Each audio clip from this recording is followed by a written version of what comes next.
nous sommes le vendredi 29 mai 2026 et l'on se retrouve pour les chroniques de Vénus, ta guidance sentimentale.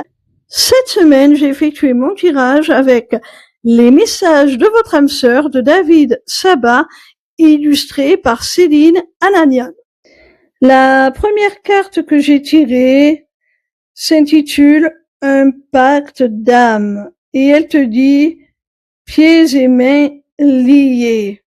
Cette carte, elle nous montre que vous avez tout simplement un lien d'âme, un contrat d'âme et que vous êtes contraint par ce contrat à vivre certaines choses et surtout à vous faire vivre mutuellement certaines choses. Vous n'avez pas le choix.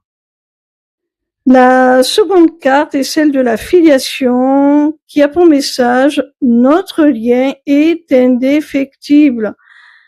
Bon, on te confirme que vous avez bel et bien un lien d'âme. Vous faites partie de la même famille d'âme et vous avez fait un contrat qui vous lie dans cette incarnation. La troisième carte que j'ai tirée est celle de la colère. Et elle te dit, libère-toi de ta souffrance. Cette carte, c'est directement un message de ton autre.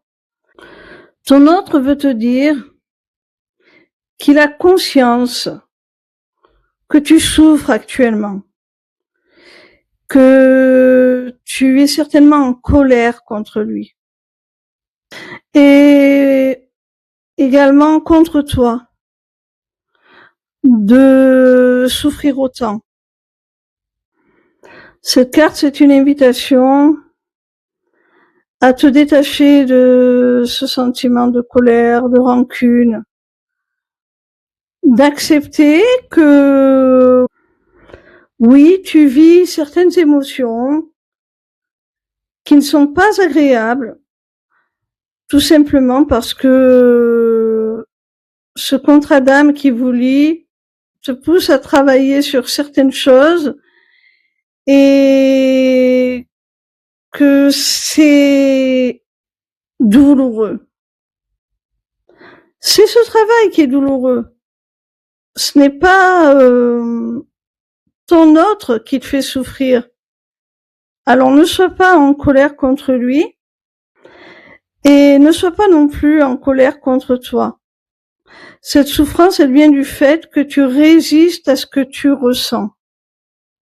Accepte tes sentiments et tu verras que ce sera libérateur. Comme cette carte te le demande, ça te libérera de ta souffrance.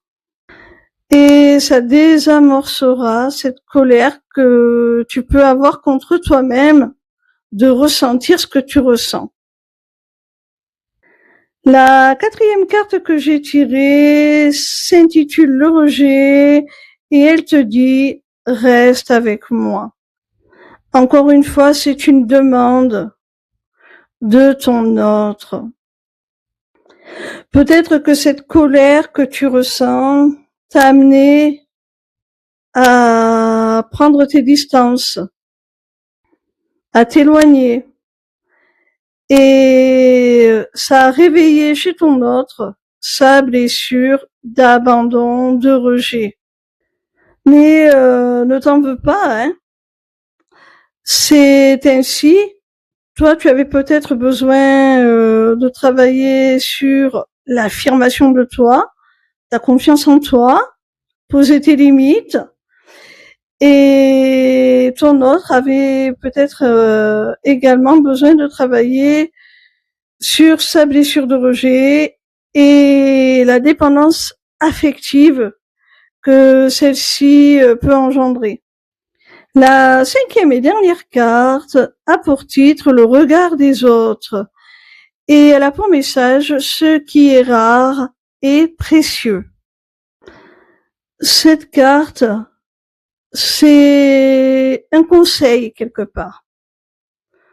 On vous conseille à tous les deux de ne pas trop exposer votre relation, votre couple, ce que vous vivez à l'intérieur de celui-ci, afin de protéger votre relation, tout simplement, votre amour, et de ne pas vous laisser parasiter par ce que pourraient penser les autres, votre entourage.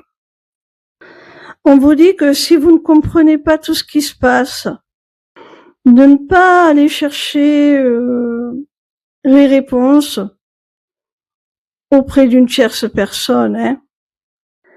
Quand bien même celle-ci serait bienveillante, vu la nature particulière de votre lien et de votre parcours, il y a des choses qu'elle pourrait mal interpréter, ne pas comprendre tout simplement.